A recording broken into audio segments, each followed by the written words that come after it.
They could not stomach it. Is that the current leadership of the ANC that you speak of, that you're Absolutely. I'm okay. speaking of them. Speaking of them is just... With the revelations that came out from the State Capture Commission of Inquiry? It's nothing. Even the man who was reading it has said today it was wrong. That tells you that everything that was done was cooked against... Of the Zulu to South Africa. My name is Tim Tongana, and this time we're coming to you from the seat of the Zulu Kingdom in KwaZulu-Natal, specifically in Durban. As you may know, I'm never alone, and this time I'm joined by the former President of the Republic of South Africa, His Excellency Jacob Zuma. He's also the political mind behind the new formed MK party, which made significant inroads in South Africa's last election. They are now the third biggest political party in South Africa, even taking up that seat as the official opposition party in the country. Baba, thank you so much for joining us on RT. Thank you very much to meet with you as well.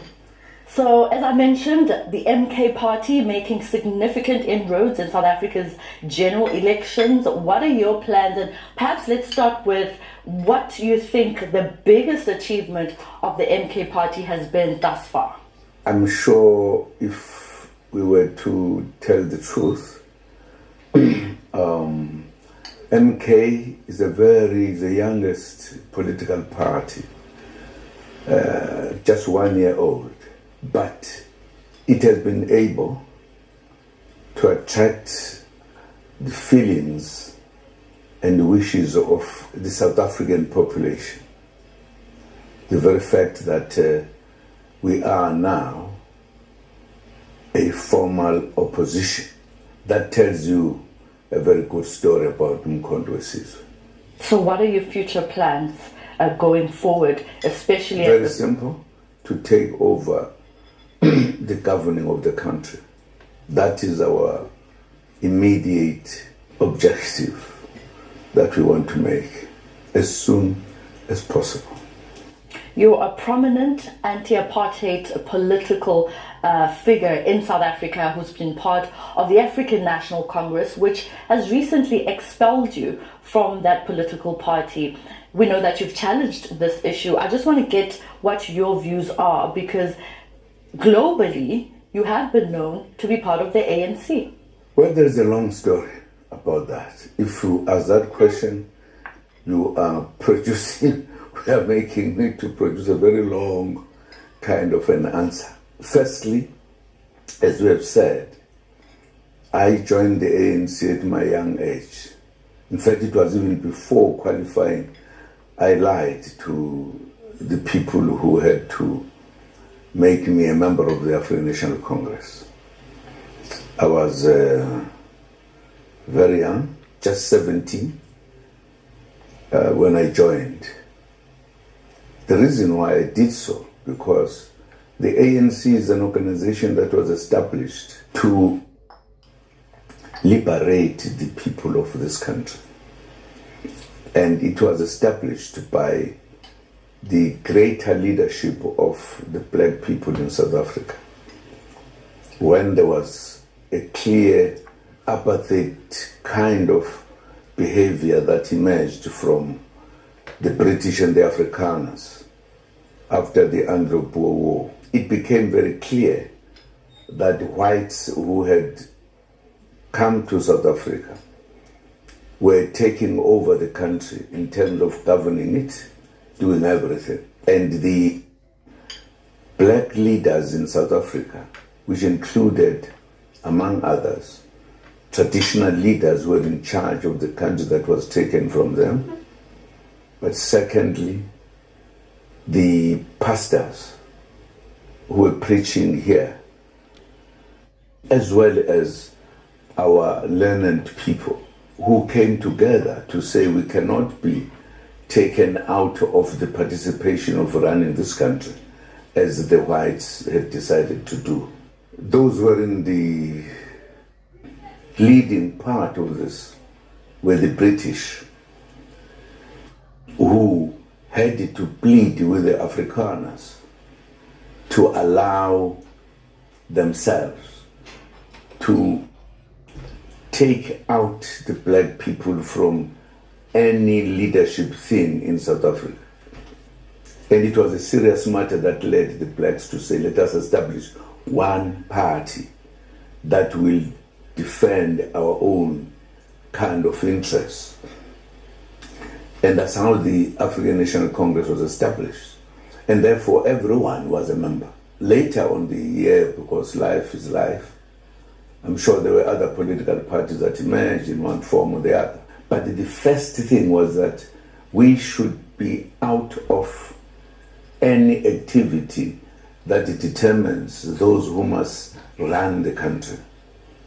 It was a deliberate thing done by people who were the people who just arrived, found us here living in peace.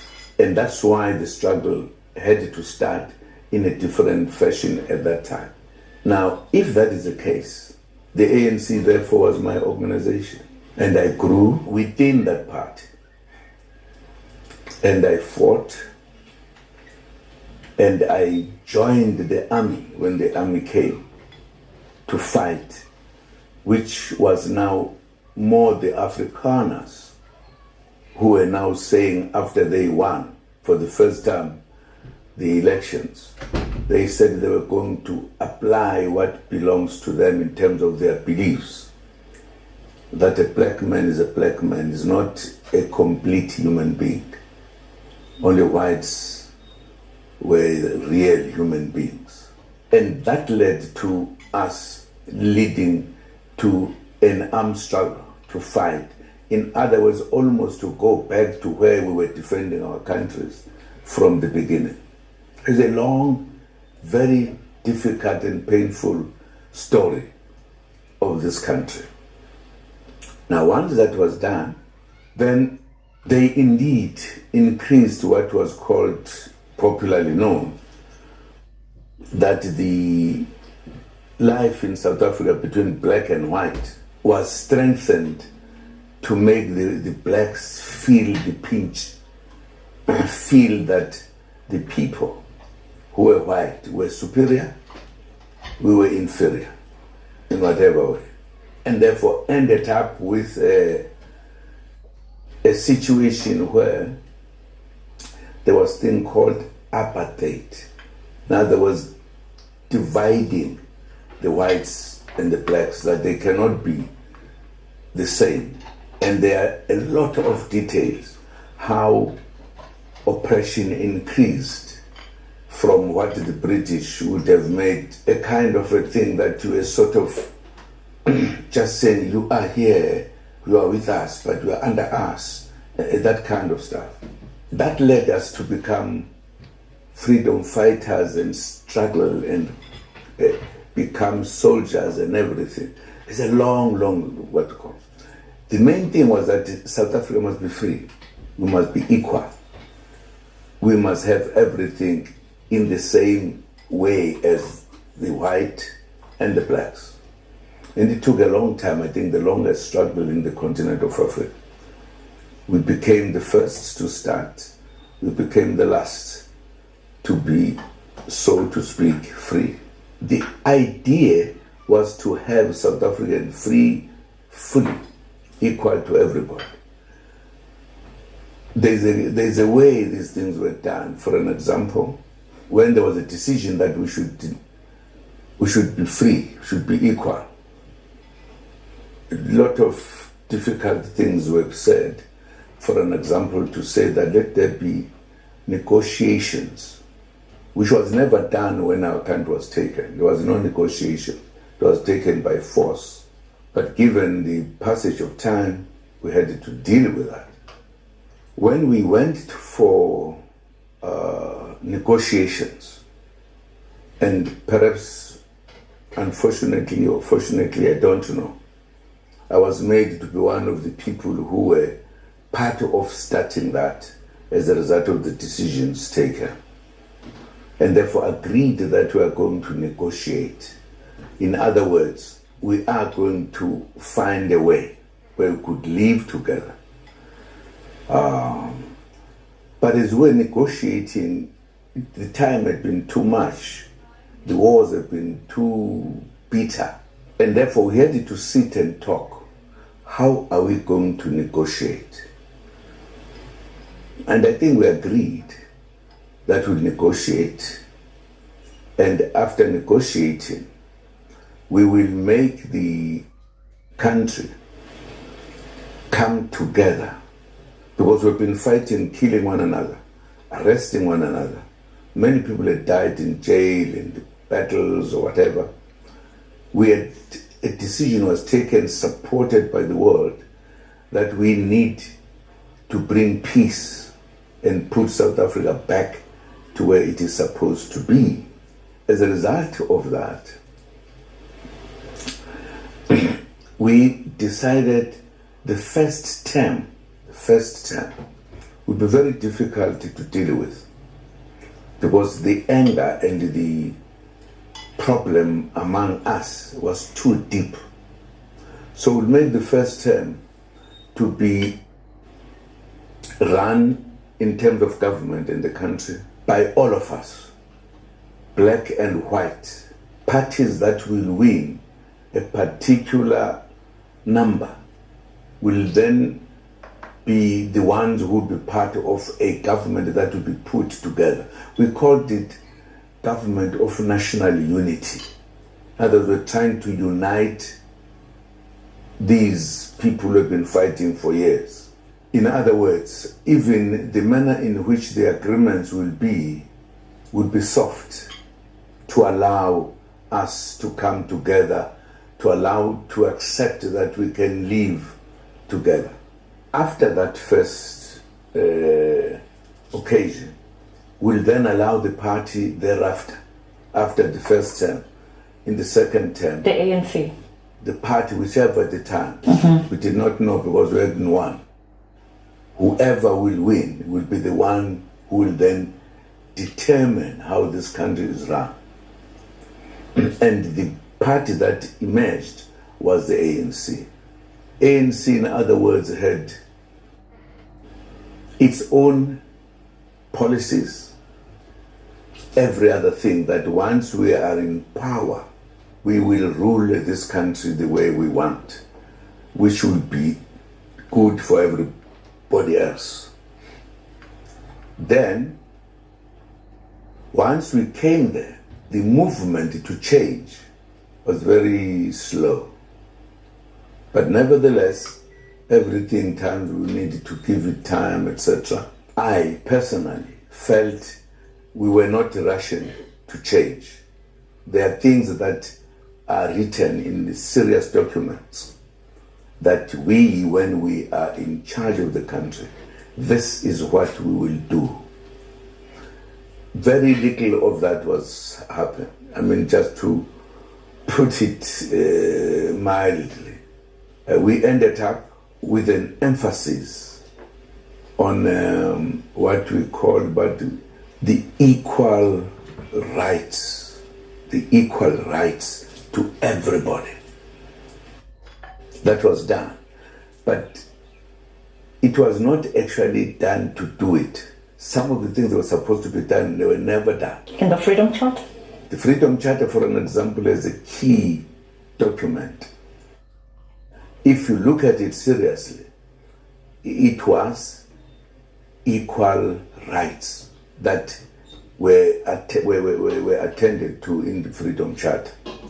What the Freedom Charter says was never attended to.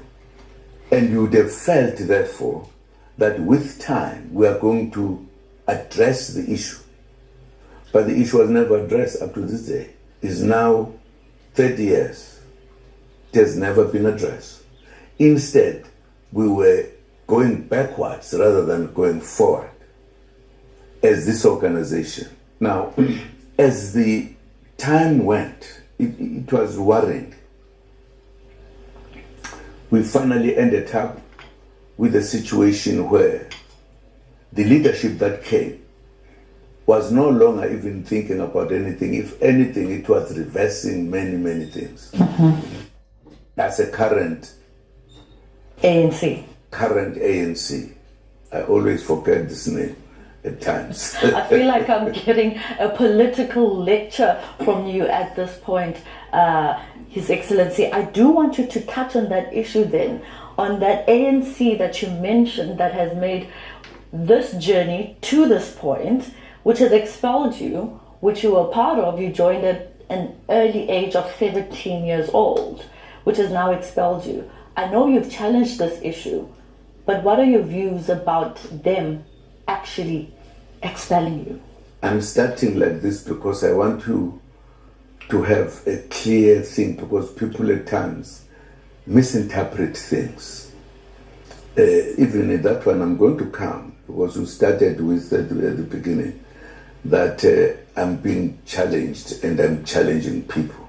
Was part of this history that I'm talking about, wherein we're all together. We had all agreed what we need to do. When we reach a point where my colleagues were no longer moving, when I was at some point given an opportunity to be the president of this country, because I was beginning to implement what I fought for, what I took decision to die for. Once I started, I was criticized. Some even put allegations of corruption under your tenure. Exactly. And not a single one has ever produced even a stick of match that I stole anywhere. Even with the revelations that came out from the State Capture Commission of Inquiry? There's nothing. Even the man who was reading it has said today it was wrong. That tells you that everything that was done was cooked against me, probably, and other people. Because up to now, with regard to Zuma, nobody has said this is what Zuma did, which was wrong. Nothing. I have even gone to prison when I've never even appeared before a magistrate, let alone the judge. I served. It was all cooked. So I don't want to get into that one. I'm just telling you why I'm moving. Who cooks it? Those who are in power. You are a political figure that has sources all around the country. You would have insight and some intelligence as to who cooked it. I'm saying it was cooked by those who are in charge.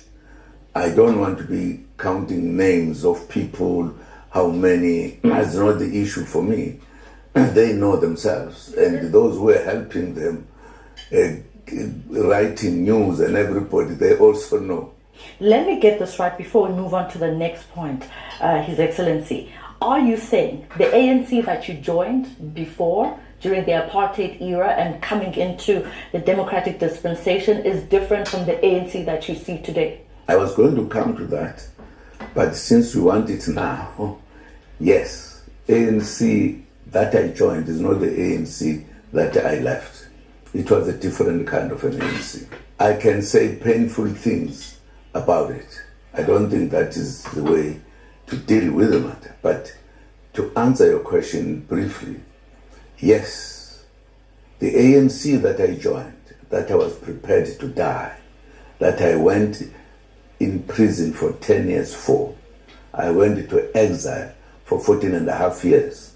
It's not the ANC that I left a few years ago.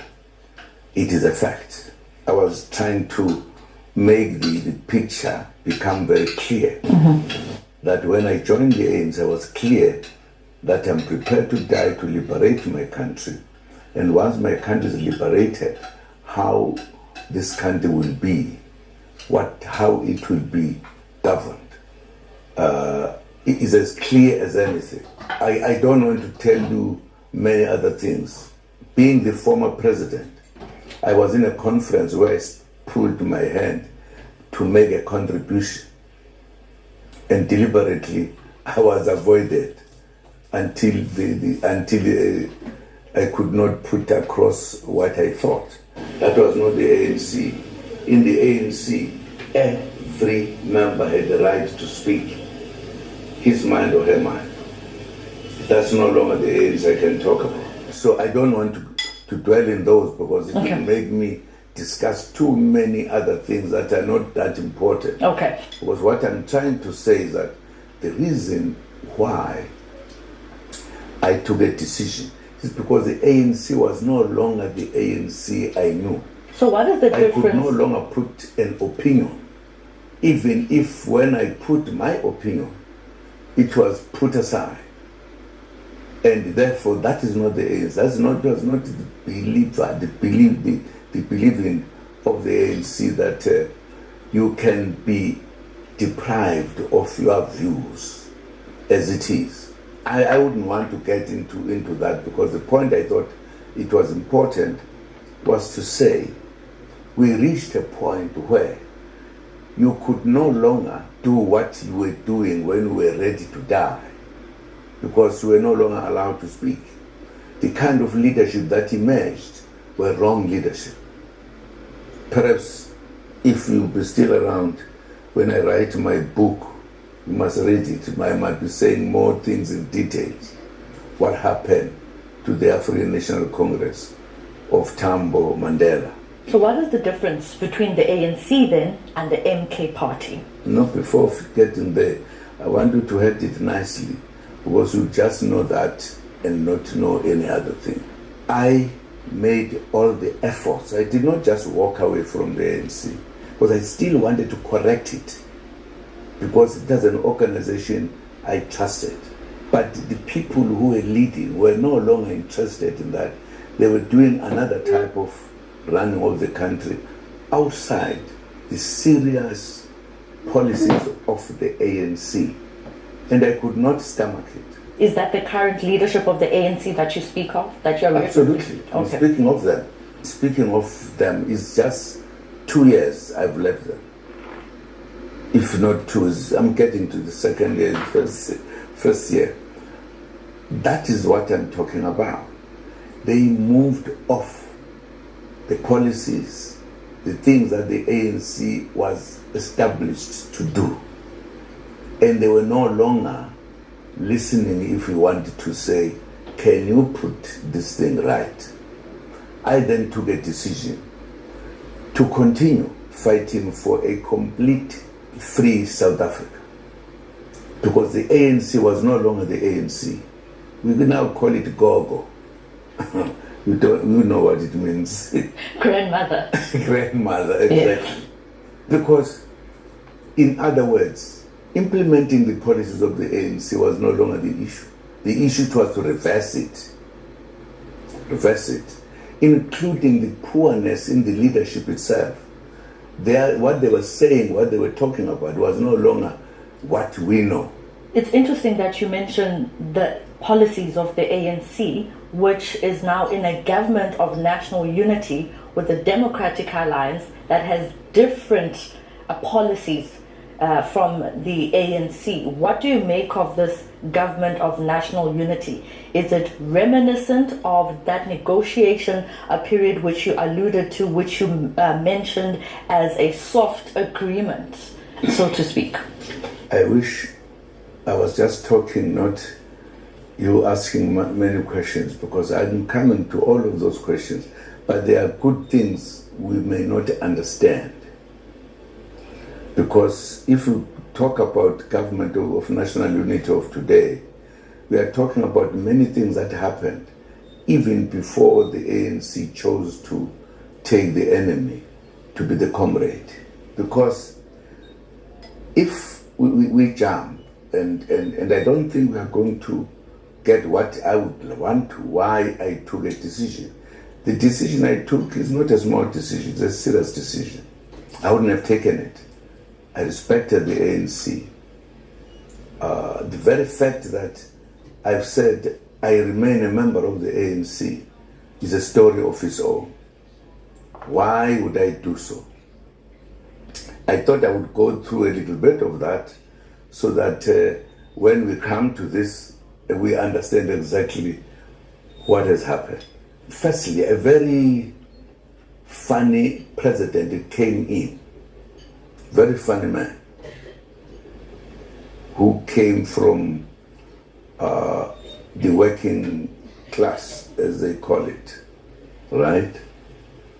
Whom today is always a mystery. How did he emerge up to be becoming the president when there are people who had been there all the time, are issues one day we might want to talk about. And I'm not talking about them. I'm talking about what made me to take a decision to leave the ANC. Not to leave it as a member, not to vote for it. Not to vote for it. And I made it very clear, even to them, that I'm remaining the ANC, but I'm not going to vote for the ANC.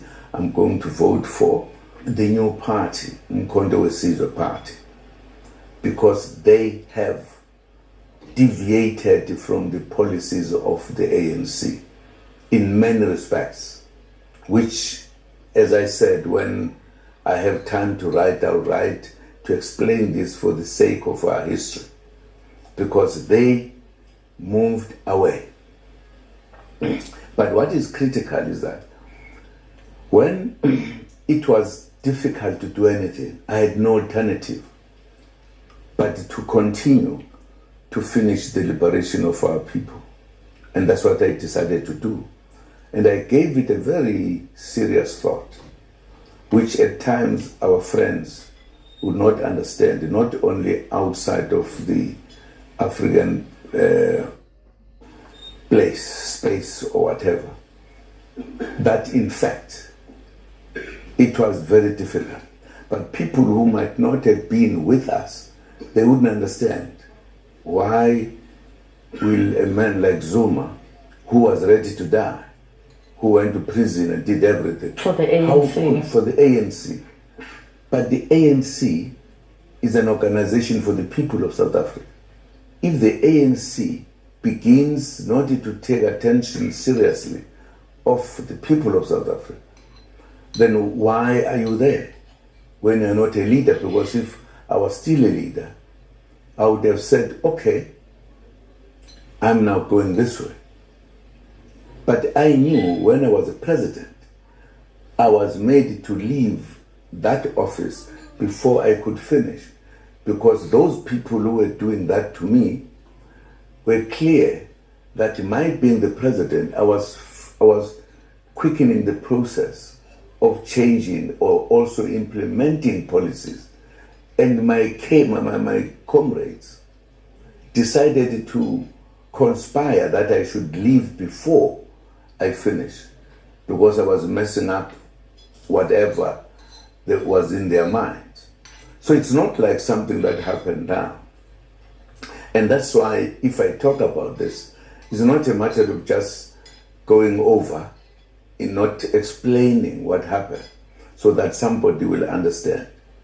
Part of the reason, for an example, I said I would remain in ANC and I will fight, I will go to court as we are going to court. Because it was not the ANC I joined, it was not the people who died that I could have said, oh hell, with you guys, me I'm gone. I had to remember them. I had to make what we took as decisions before to succeed. And therefore, the ANC, because if I say the ANC is now blah, and I will be, in fact, saying to the ancestors and everybody else, you were wrong. And I did not want to say that. I wanted to say, it is the leadership now that is wrong, not the first ones. I thought I could not take that, a very rich history, and just forget about it. I want to remain in the ANC, but the real ANC, not the false ANC. That is the reason why I said I'll remain, and I'm still going to go to court to defend my membership card. I was not forced to join the ANC. I joined it voluntarily. And I'm proud of the ANC of the old, not the Gogos. The Gogos, And I'm defending the ANC from the Gogos. And that's what I'm doing. I just wanted to put it in brief so that you understand it. It is therefore, it was not just a question of, I think I don't like the ANC. No, I love it. It's the best organization that I've joined in my life. I spend a lot of time, but I cannot allow it to be abused by people who are deviating from the policies. That's the reason why when I decided to have an organization, because I couldn't just go and sit down, I thought I should think very carefully. Even the name of the organization, Mkondo Wesizwe, it has its own history, which will appear in my book with the day you read it. Why it was important for the name and why it resonates so well with the South African people, because it tells the truth we know about the ANC and about those who died for the ANC. So, in a sense, people don't seem to understand how. I've been asked by my former colleagues in the continent who don't understand, because I did not shout this or say, now I'm doing this without knowing what I'm doing. How could you leave the ANC? And I've said, no, I left the rotten ANC. Very, very, very, very funny. But the ANC I joined, that made us to liberate South Africa. I'm part of it. And therefore, I have a responsibility to correct the ANC, take it back where it is supposed to be, away from people who are not interested about where we need to arrive. That is the thing. I just thought I should explain these little ones at this point so that you don't worry to say why this happened. I tried my best. I can tell you more other details where I even sent a memorandum which was given by a branch in this province, asked me to do so because they were not listening. And I sent it, they acknowledged it, but just ignored it. So the reason why I established this party, and this party cannot go wrong, Mkondo Wesizwe, it's a well thought out party for a number of reasons that demonstrate how we, who were part of the ANC, understand the politics of this country and the ruling, the manner in which this country is ruled. It is absolutely critical. The ANC is no longer talking about what we used to talk about in the real ANC, about the people of South Africa. There is more starvation, more problems that you have, more poor people. There is no attempt to change the people, particularly the black people, so that they are part of a country that is rich, that is supposed to have everything, but they are deprived of that. So let me ask you this then, before we move into global issues, His Excellency, what do you make then of the ANC working with parties like the Democratic Alliance, the IFP, and all these other smaller political parties in the GNU? You know, if you just look at the GNU, it tells you the whole history, that we are dealing with the ANC leadership that could no longer differentiate between the oppressor and the oppressed, because it is a fact. Precisely because of Mkondo Wesizwe, which had more votes than anybody else. And that is still in court to deal with it. You had a situation where members, revolutionaries, believers on the liberation of a black person, and we could look into what is happening here in this country. The economy, we can count them by fingers, few fingers, black people who are big business people. It is all white. In 30 years, we can count them a few. We still suffer in many ways. And we go from elections to elections. There's almost a pretense that everything is well. Even when we say we are going for elections, we are no longer talking about the actual things that affects black people. And when there is almost like numbers are almost like together, and you want to change who will help one party to increase their numbers, and those revolutionaries go to reactionaries to say, let us be together and have the government of national unity. What are you uniting? What are you governing? With the DA. With the DA. DA has been the opposition all the time. The ANC move to join them, leave everybody else who's suffering. That tells you how much they are no longer caring of the poor white, poor black, who still need to be freed. It tells you the story. What is worse? The DA actually says it in public. This is not like a government of national unity. It's a government of between the two, ANC and them. Simple. That was just done to wipe off people from thinking this is serious. That actually worsens the situation. There are many people who are leaving that organization because of DA. Because DA is part of what oppressed us for many years. Just switched a little bit when we are here in a nice name, Democratic Party, I don't know what it is. Alliance, whatever.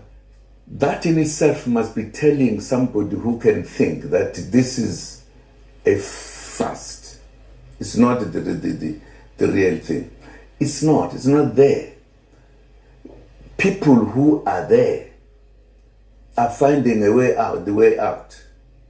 Because DA is DA, it's doing his own.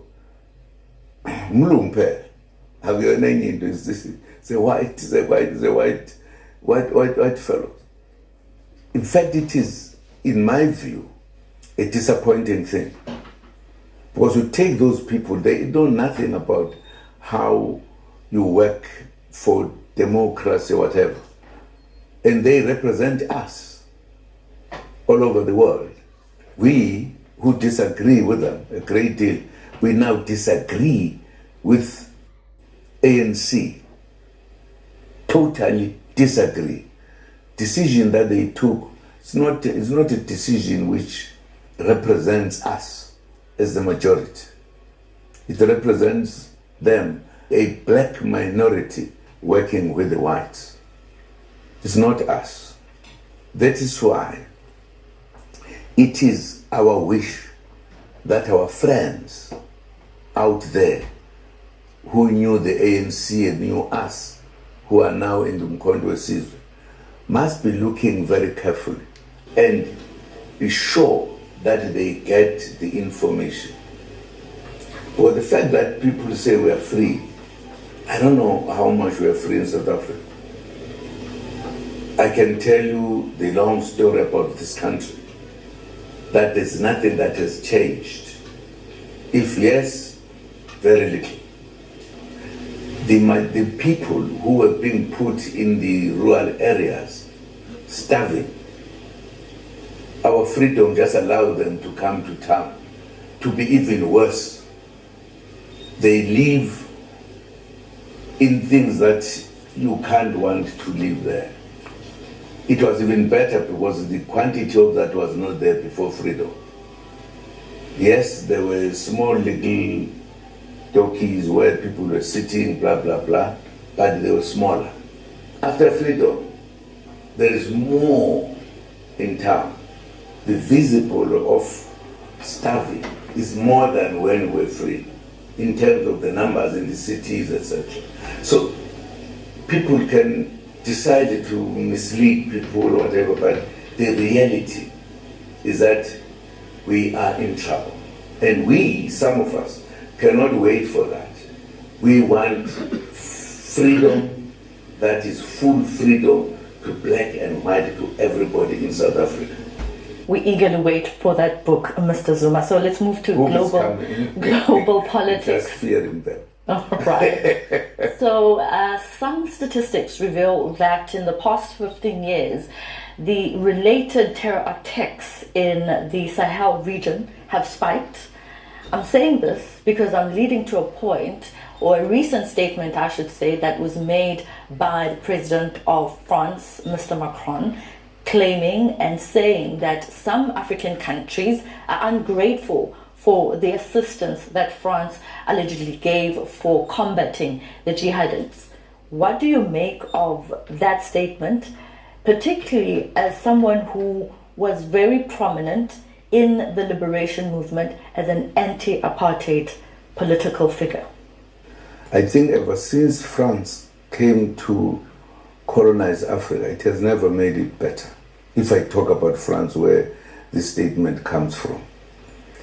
When France was decolonizing, they decided to leave the army, a powerful army, in any place that they were, in order to suppress them if they did anything. That was not thing for us to say thank you, because they did not do what they were supposed to do. They decided that the resources, money, will be determined in France on behalf of the Africans who were freed here. I don't know what France thinks about it. We should have said thank you very much to take our money and use it there and have the soldiers. This is what has led to the recent coups. So it's a wrong statement. I don't agree with it because it has not helped us. The thing that says we are helping you or whatever, not helping us, does not agree that we are free, we do what we want. People who have just conducted coup d'etats recently, because they say we can't have our money in France. We can't have the soldiers from France here when we have got our own. That in itself tells you the man is just talking. He does not know how black people have suffered from white people, particularly the French. So I don't even want to debate that one, because it would take me to debate things that are too far. I'm busy dealing with the situation here, with the British in particular. But I just want to stay a little bit with regards to France. Chad, I'm sure you agree with the statement that they've said, claiming that Macron is insulting the intelligence of African countries by insinuating that they are ungrateful. I'm sure you agree with that statement. Of course, yes. I'm agreeing. I did not want to get into the detail. I just wanted to say that fellow is wrong. We have suffered since they colonized us up to this day. That's what I was saying. In other words, I was answering the question that it is part of what whites think about us. I'm sure you also agree with Senegal and Ivory Coast's decision to withdraw the French troops in their regions. I'm Absolutely, sure you do. I agree totally. In fact, it is too late. They should have done a long time ago, because it is wrong. Why are the forces of a French country are stationed in Africa, in the country of somebody else? Why? It's because they think they're our fathers. And I think that time has come. We cannot longer wait for that. So you're saying Africa should be seen as a powerful continent that can call the shots for themselves? It is a powerful continent, only disturbed by the colonizers who are still colonizing us in a modern way. They think we cannot see. Recently, the U.S. Secretary of State was lambasted for the U.S.'s stance when it comes to the Israel-Hamas war. or genocide, if you may. What do you think of South Africa coming forward and defending the people of Palestine, and how it has gone about to deal with that by even going as far as filing a genocide case? No, I think there is an old problem we have, that those who were oppressed many years ago are still oppressed. Those who feel they're very powerful, they're still using their power. For an example, the whole world looked at a country in the Middle East where buildings were bombed, small kids were killed, and the world, the civilized world, absolutely said nothing. Nothing. Even now, they are forcing other people to say they must accept the manner in which they present their story, how they must all come together. This is a problem that has faced the black people and also the people in the Middle East. That issue has never been resolved. Whether you have the United Nations, it has failed to deal with these matters. It's a fact. And therefore, I don't want to say, well, a nice man has spoken there, because they all talk around their own area of satisfaction. They're not worried about anybody else. And if you argue, they force you, they kill you. We are not yet right in this globe. Not yet right in this globe. Because some people, for an example, we stay in Africa. Africa has lost a lot of its resources taken by people from Europe. And they still take them today. It's as if God said, you live in your area, but you go to Africa to take what you want. There are companies, huge companies from outside of Africa, who own the resources under the earth. That doesn't belong to them. Resources that are in Africa. Exactly. And they never bought it. But they're taking it every day. With Mr. Donald Trump, President-elect, the President of America, do you think his presidency will see about a shift in policies related to these ongoing wars, which includes the Hamas and Israel conflict? I think the President of the United States of America has said something with regard to the war in Russia. Right? Very clear. I haven't heard him about the country we are referring to, whether there has been a clear thing that there must be the end of battles all over. However, he is one among the few who have said something that makes sense. I think he said, we cannot use our money to fight a war in Russia when we've got it to building our country. There are not many who have said so, but he have said it. We take note of that because it is important. But as to the battles in the Middle East and the United States, I don't think I've heard very distinctly that there is somebody there who says this thing must come to an end. I haven't. Maybe I missed it. In November last year, Ukraine launched long-range US missiles into some regions in Russia. You speak of the conflict there in Russia between Russia and Ukraine. Do you see the defense then by Russia on Ukraine as justified? Why other countries shouldn't be assisted by others who feel that this is unfair?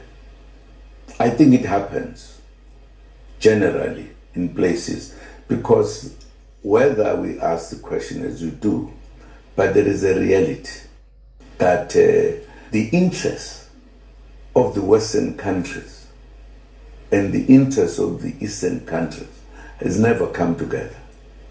Has never come together. Partly it has affected Middle East a great deal, and they are even slightly better because they can find Africa is worse. That's why they take everything they want from Africa. Why can't we have peace that people who live in their own, they must be allowed to live wherever they are? If they've got resources, they must sell their resources to enrich their countries. Why should be some little small countries being more powerful and everything against other people in other countries?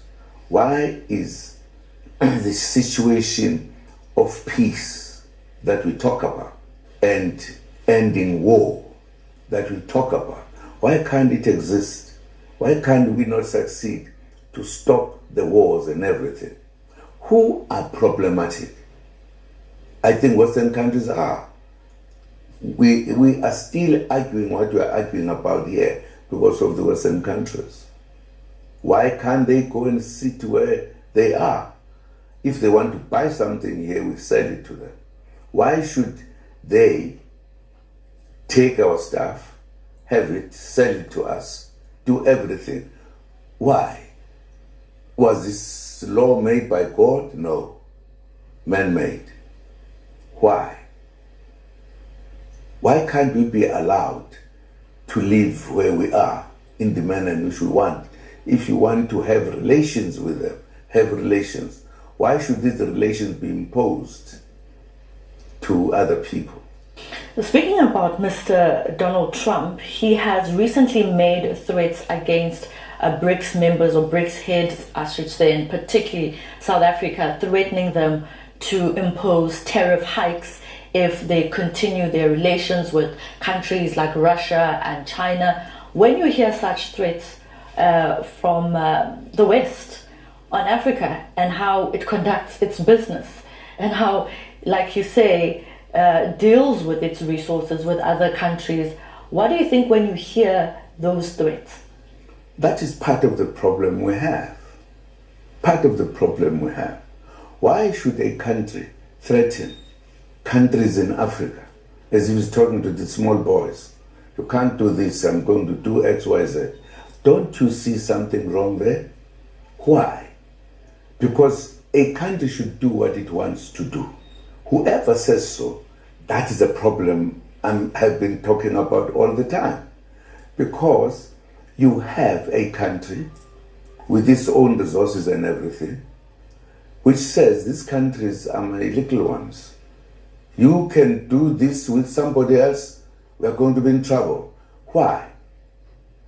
There is totally something wrong in the manner in which big countries treat the countries that are small, the countries that are said to be probably not as big as whatever. Why should that happen? Why should a person threaten you when you take your own decision to have relations with some people? Then you must be taken into some problems. Why should that be the case? I don't think we need that. This is what we are saying as Africans. We don't need,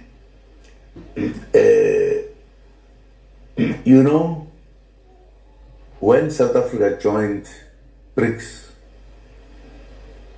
we haven't talked about those matters. It was very important because, among other things, was to deal with this very issue. That there are countries that must be like in prison. And because the West is, in a sense, dealing with these countries, and therefore there are countries that we cannot deal with. Now, it's not correct. It's not correct. BRICS brought something different to try to bring equality. Part of the reason, and I can tell you one day, not today, that there was a deliberate why we ended up with a war in Russia is because the Western countries were trying to put down BRICS if you know what they did in Latin America, in Lula. He even went to prison when he had no case, a case that was established. This man he's out now because they decided to say, this little one let us deal with. In order to also disrupt this, they changed the party in India and forced that another party must come in so that you reduce the party that was joining BRICS, that was part of BRICS. I made the experience of that. Part of the reason I was removed before finishing my term was also to deal with BRICS. They put their newspapers or media to say China was going down, the economy, blah, blah, blah, lies, and felt that Russia must be attacked. All of that is part of BRICS' coming into being. We haven't talked about those matters a lot because that has not been the issue to talk about. But I'm just saying, you deal with Western countries who are always causing trouble, who are always making other people get into trouble when it is not supposed to be. Now, what has happened to them? Because they attacked Russia, Russia said, sorry, we've got our oil here, and whoever wants our oil is going to use the Russian money. Do you know that changed the world somehow? Because many other countries thereafter began to say, we're going to BRICS. BRICS now has more, whether full members or not yet. Only if you have a grouping like BRICS can you bring this earth into sanity. I'm glad you spoke about BRICS because I wanted to get your views there on some of these African countries also wanting to be part of the BRICS umbrella, and the notion and the probability of a BRICS currency, which some even point to a de-dollarization, which has threatened America. What do you think of that? I think that's absolutely wonderful. BRICS is moving, and we need BRICS. We need BRICS because BRICS is not colonizing. BRICS is doing business, relationship with everybody else. And I'm happy that many countries, that some countries in Africa, Middle East, have seen what needs to be done. That is going to make this world be a world with a kind of relationship that will make people not starve in other countries, whilst in other countries they don't know what to do with the money. The government of Burkina Faso, Mali, and Niger have accused Ukraine of arming rebels in the Sahel region in particular. Do you think that the international community is reacting to such a move or these allegations against Kiev that they are allegedly training rebels in the Sahel region? And of course, I don't have the facts about that, but I could just make some comment about this business. You know, we in Africa, we were slaved. Serious, where human beings were sold as an article of commerce, where many people were killed in many ways, where people were bought and the person would do whatever he wants about the person, kill, whatever. There was a fight against slavery. When the slavery system was stopped, finally the whites realized it was too much. With us, they then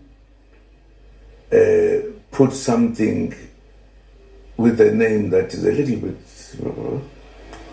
Kutwa in Wansh, you remember. colonization. I don't know what it means. We're colonized. From slavery to colonize, to being colonized. Colonization, what it meant? It actually meant the big countries take small countries, just take them. You are now my country. That's why we ended up with colonies, something funny. And they were going to sit with us forever. You are in English, but we are in English also in South Africa, and it's whatever around it. We then decided to start fighting for our liberation, which we did. In other countries they did not want, like in South Africa, they didn't. They thought they were here to stay, blah, blah, blah.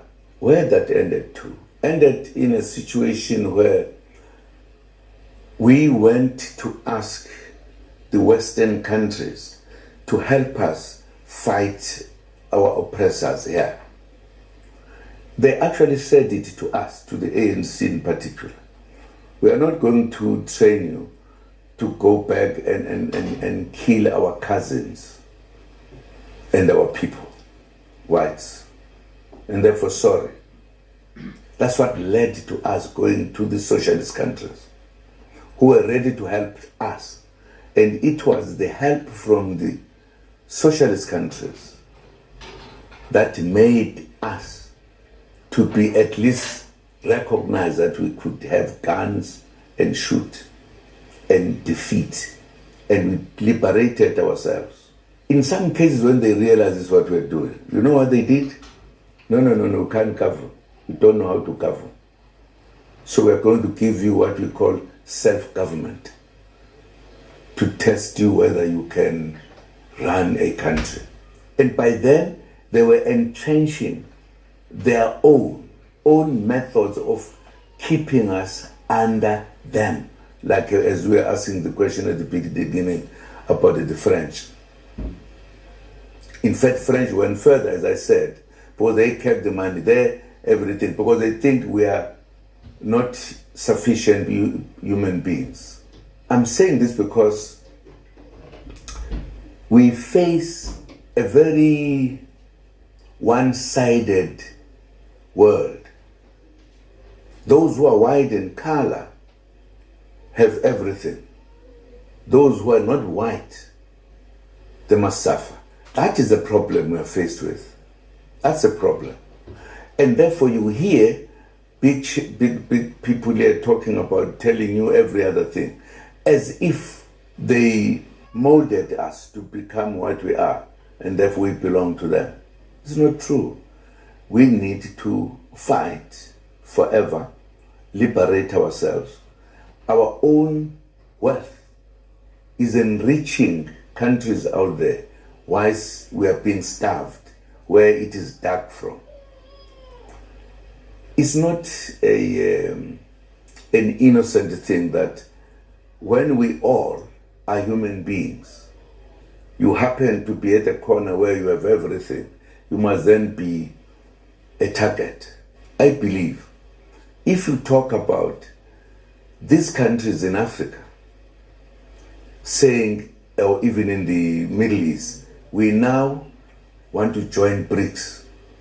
I think people are becoming aware that we can, in fact, equal the world. And we can only do so if we are able to see the truth to what is being done. We can't be made like almost semi-human beings when others are full human beings. I think that time has passed. And if you talk about BRICS, fortunately I was part of BRICS from the beginning. And I'm very clear what needs to happen, what BRICS needs to do. When BRICS becomes bigger, you might in fact have to change even the United Nations, because it is also one-sided. You have got a big organization with 5 people with the powers that we've never seen before. What do they call them, by the way? Remember, there are 5 countries. They are called very special. They take, exactly, they take final decisions over the whole world that we have. If they say no, is no. They are almost more than God. Calling the shots. At least God does not tell us. He made the laws a long time ago and finished. Them, if they said no, they call it what? A permanent decision? Is it permanent decision? Maybe. But what I'm saying, you have in this world people who are a majority from the West who are dominating that top 5. Some things had to be put right, because it means these are more than us, are more than angels, are God. Because as we are all here, that thing needed to have been revived by now. What else can be done so that we stop this thing that is happening in the Middle East, when there is a law that is real law, not the law that says these ones are inferior. I don't care what happens. I can kill the child, can kill everything. If that thing happens somewhere else, the whole world comes there. We are living in a world which is lopsided. It cannot be allowed. We are all human beings.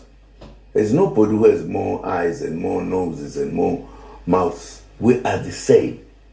Why can't we have the same respect to all of us? And therefore, in my view, BRICS is an important element to change the world. Am I correct to say you recently visited Russia? Are you planning to meet the president of Russia, talking about BRICS countries in this case? I recently visited. I went for medical checkup when I was in Moscow or in Russia. It was a medical. And if I'm there, if I have a friend there, why can't I meet my friend if it is possible? I've got, in fact, a lot of friends in Russia, as well as in the United States, as well as in Great Britain. I would have gone there also for medical work, but I chose to go to Russia. Did you meet President Putin when you were there in Russia? No, I didn't. Do you think there was political interference for you not to meet him? No, we're not wanting to meet them. I'd gone there for medical checkup. I'm sure if I'd wanted to see my friend, I would have seen my friend. I want to go back to the issue of Palestine, because it's an issue that the ANC that you claim to have been part of from a young age is an ANC that has strongly supported Palestine. Now, when you look at the recent developments now in relation to the ceasefire agreement, do you think it's going to last, given the fact that obviously South Africa has been a supporter of Gaza? Do you think that this particular ceasefire agreement will hold? I hope it should hold. But for me, it's a one-sided one. The manner in which it has been done, not like the first or the last. Many times it has happened in the Middle East. Middle East things are always very complex and difficult. If we were to have equal understanding of how we should live among one another, there wouldn't be wars like that in the world. What caused the wars? There are reasons as well. Part of the reason Africa is suppressed up to now is because of its wealth it has. And I'm sure in the Middle East, maybe they also have something. Are you sure they do? Don't you know? They've got oil, a lot of oil there. And that's why there are issues. The issues are provoked by the fact that others want to take from others what belongs to them. And they utilize their power to do so. It is unfortunate. some of the agreements that are there are forced, like the one that now we're talking about, that we've got to have the ceasefire, is forced in reality. If you were to be honest and tell the truth, forced. The Israeli Prime Minister says that his country is ready to get back into it and resume its attack on Hamas should the second phase of the ceasefire agreement collapse. Do you think this will actually take Why is the world keeping quiet when one country threatens another country like this? When you have your United Nations, you have got everything. Why? Because no matter how much we discuss the issue, if there is no equality, the small ones will always suffer. So it's a matter that at times we feel we don't want to say even anything because the world is not honest to itself. What do you think South Africa should do then in that case if they resume what South Africa has deemed genocide in Gaza? Well, at the moment, I'm not in power. I don't know what the ones who are in power will do. What would you do? If I was in charge, I would have, in fact, even by now, as they are discussing, I would have gone there to discuss the matter very seriously. Why there is inequality? I mean, people have been put, their places flattened, people died, everything.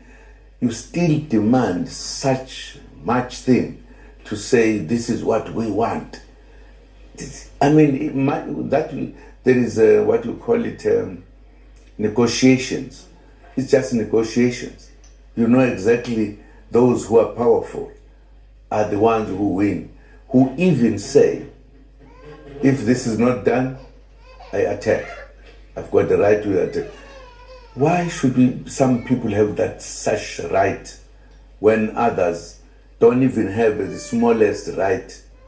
You see, the world is not unit, not equal. Together, not equal. That's a problem. The president of South Africa led an African delegation to Russia and Ukraine to try and put forward some resolutions to that long-going conflict there. Do you think that African countries, when they get into these discussion tables, do you think they are taken seriously? I mean, right now you speak about how you would go there if you were in power. Do you think African countries are taken seriously when they come about with some solutions for these conflicts? Well, I don't know whether I need to talk about that kind of thing because what I've said is a broader behavior of the world. It's not correct. It's not. Then, because they're big countries, blah, blah, blah.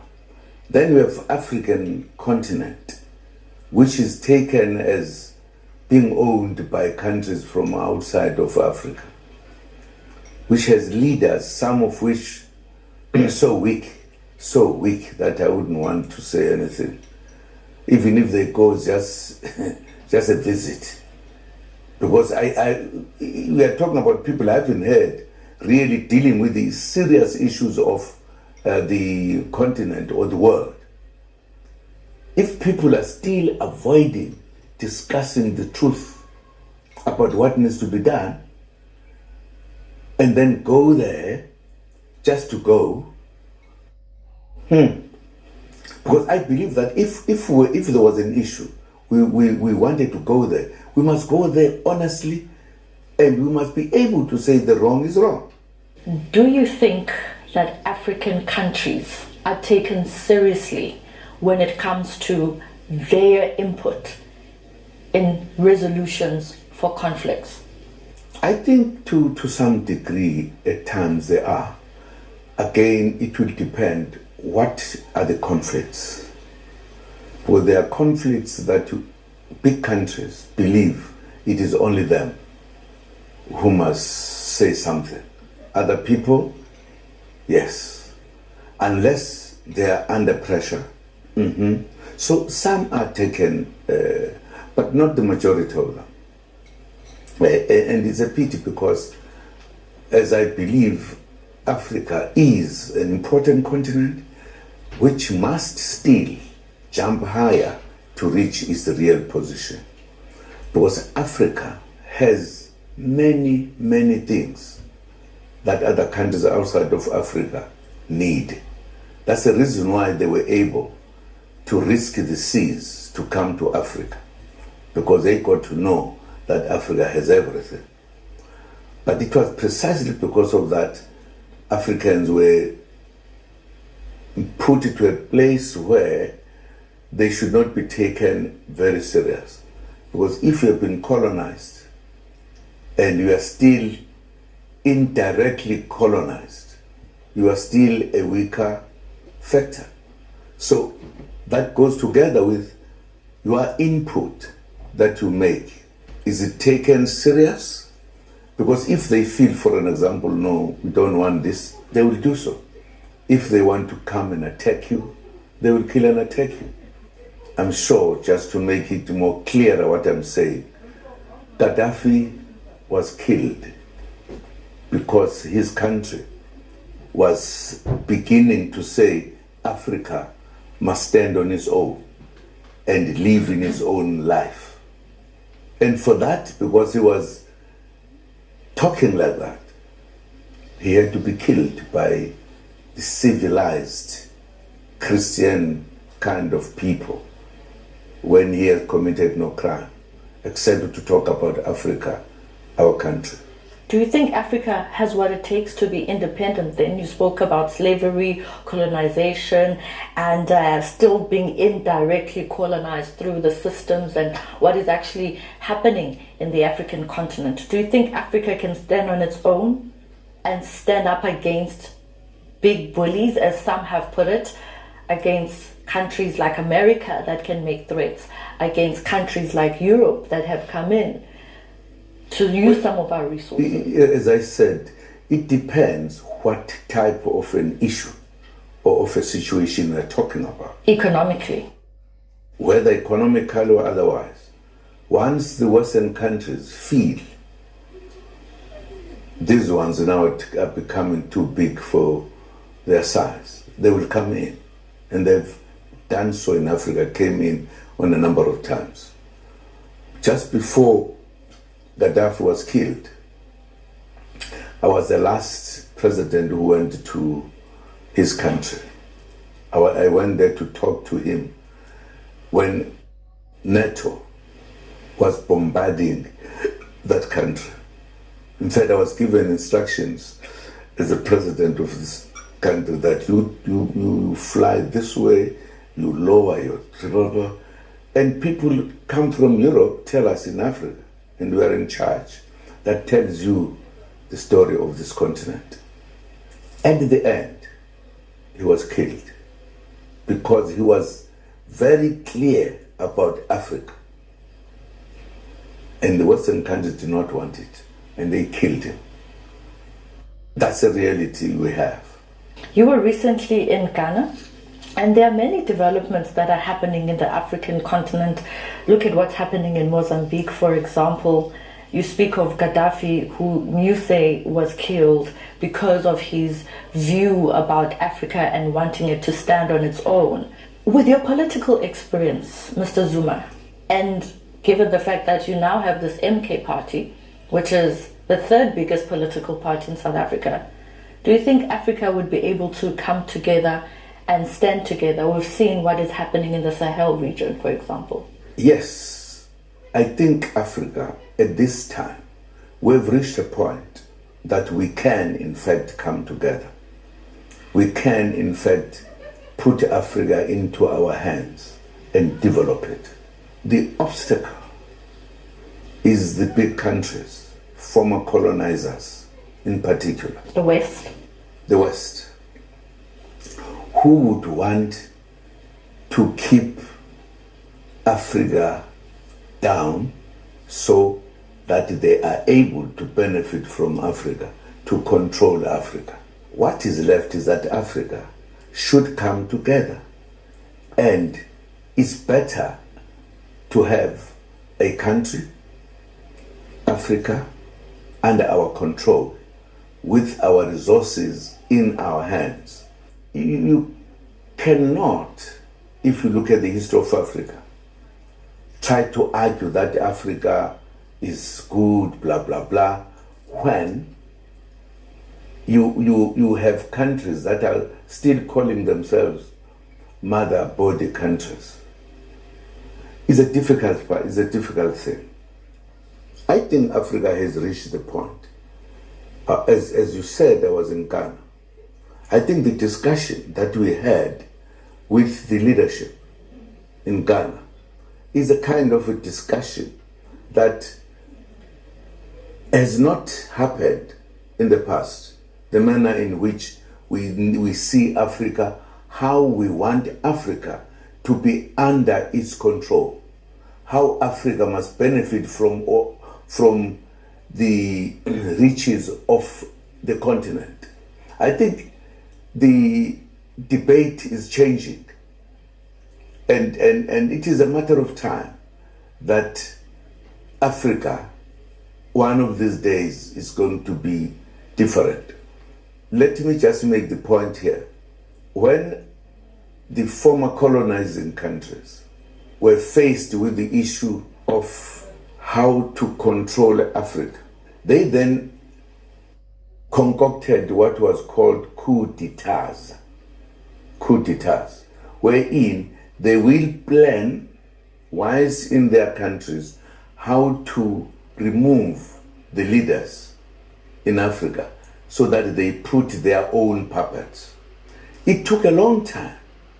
As a result, what is called a coup d'etat was hated, because how to take such good leaders like Kwame Nkrumah, and there are many others.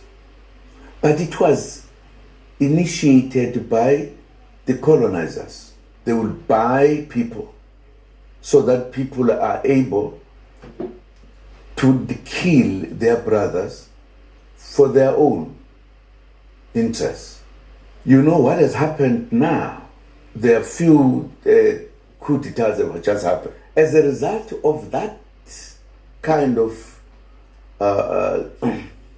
coup d'etats that happened, people today don't see the difference between those coup d'etats and this one. But the coup d'etats that have taken place now are saying to France, enough is enough. Take your troops. Your troops, our money must be here. If we were not misled, we would not be saying we cannot take these people as ours because it's a coup d'etat. It's just a name. They don't understand. These young people are saying enough is enough. That tells you where Africa is going. We are saying let that belongs to Africa to come and remain in Africa. And it's correct. What has been done is absolutely correct. Why should the French forces be sitting in Africa? Why should the money be brought from France to feed us when we have got our own? That tells you that the car is turning the corner. It is a reality. It is there. I have a clear understanding of what is happening. The coups of today are not like the coups which were defeating the ends of Africa processed by Europeans. It's a coup d'etat of the Africans defending themselves, taking themselves out of the kind of what these colonies have done to us. But some of us, even in Africa, we don't see it. We still want to put them away. They're doing the wrong thing, blah, blah, blah. No. They are actually taking the struggle to liberate Africa again. And me, I support it, I can tell you. Unless it is a kind of a coup d'etat like the ones before. These ones are saying, let Africa look after itself. Simple. You've enticed me there with your visit to Ghana, saying that there were discussions that are moving towards this idea of Africa strengthening itself. Do you want to give us a little bit of those discussions and the future plans? No, I'm just talking about the discussions in general. I don't think I'm talking about the details. I'm talking about that we as Africans, we are now saying time has come for us to rule our countries. Time has come for us to have our resources looking after the African people, belonging to them. Who want to buy gold here and silver and everything must buy, must not take our resources here and go do it and come and sell it for us. That's what we are saying. There must be real understanding and equality and everything you can talk about. That's what we are talking about. That's why I'm saying Africa is turning a corner. Mutual beneficial relations. Absolutely. Now let's move on to media and censorship. RT, the platform we are on now, is celebrating 20 years in December, and it seems to be growing audiences in the global south. What do you think of RT's existence in the space of countering Western media or Western news that is being spread all over because people don't have access to RT?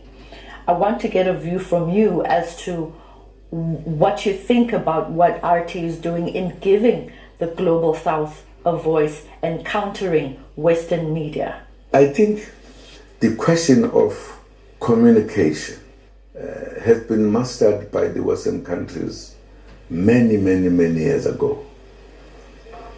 And many good things have been put aside by the media, always. I think Africa has in fact do more quicker to stand on our own, to tell our own stories, to tell the stories of those we think they are not doing the right thing. The problem is that the domination of the Western world media has been there for centuries. Many people think it is like things that were made by God or 10 commandments when it is not. I think our time has come that we should stand on our own, tell our own stories, not fear to tell the truth. That gold, that resources come from our country. They belong to us. We are afraid to say so. Our media is afraid because they think this belongs to them. Who gave them? Were they given by God or took it by force, whatever? Now, if, in my view, we have not reached that point to tell the truth as it is, yes, it may be fine that we are beginning to do something, but man, I want us to tell the truth as it is. Do you think censorship against RT is justified? Well, I'm not sure about that because I don't think, why should people be stopped from saying what they're saying when others can say anything they want? I'm justified. Why stop other people who want their own things to come beforehand? Why think that Africans, for an example, they can't tell stories? Only big countries up there will tell the story. That's not fair. That's part of what I've been saying since we discussed, that there is a lopsided kind of everything. Even at times, by the way, even Christians, at times, they say different things. But they're Christians, they're supposed to be holy, no so. So, my view is that let us equal the things. Let us equal the things. Whether you take Middle East or whatever, there is always lopsided behavior. in what should be done in this world. Why should some other people have everything others don't have? If they don't have by saying you can't take it, they just reduce or increase the cost so that you have nothing, no money, you can't reach there. I think it's not right. It's not right. As I let you go, Mr. Zuma, recently President Trump held a briefing where he engaged members of the media, and we heard him saying how he feels that the negotiations where Mr. Biden was involved in relation to NATO and Russia, he messed them up. That's what he said. Mr. Trump said Biden messed the negotiations up insofar as Ukraine joining NATO. And he says he would have handled it differently. You know, Russia, you've been a politician for a number of years. Russia has relations with South Africa. When you hear Mr. Donald Trump saying things like that, do you agree that the decision by America to back Ukraine in the way that it did when it comes to NATO was correct? What was correct? I didn't hear the end. Mr. Trump has accused Biden of mishandling the negotiations insofar as Ukraine and NATO. I hear you. No. Do you agree with that? Me? just hang on. Do you know that the man I talked about not a long time ago, Gaddafi, was done by people coming from abroad, from the Western countries? Agreed? Why they would go so long to Africa to kill somebody and think that it is correct to do so? And whoever was arguing about the war, why would people from United States, for that matter, start a war in Russia to a country that is former Russia, which tells you it's not just a neighbor. These countries were once together. And wanted to send heavy weapons there to kill the Russians. And Biden, or whatever, is sitting there, is encouraging that, is allowing his son and himself to start businesses there, which were also to help increase the military attack of Russia. I'm not sure I can say such a man was right. It was totally out of order. Because we always say we want peace. Say UN is for peace, blah, blah, blah. But this peace is one-sided. It's not a peace that is honest, clear. And therefore, I think what I've said so far from Trump, that he cannot waste his money in Russia because they've got a country to develop. Absolutely correct. I think so. It would be remiss of me, I've asked you a plethora of questions, different questions, His Excellency. It would be remiss of me not to say, as we wrap it up, is there anything that you would like to say based on this type of discussion that we have? I think we've discussed sufficiently what I thought. I mean, I did not say much because you stopped me at some point and I said, fine, we discuss other things. I think we've discussed quite a lot of things. I could say more. If you want me to talk, I can talk until tomorrow morning. Well, thank you so much for your time. We really do appreciate it. We know you are a very busy man with the MK party new in South Africa, shaking up the political landscape. We really do appreciate you taking the time to talk to us on RT. Thank you very much. Well, that was a mouthful as we wait with bated breath the book that Mr. Zuma says he's putting together to once again add all his political views. Will put together. Which he'll put together as a certain thing. So we'll leave it here for now. My name is Tim Tongana for RT News in South Africa.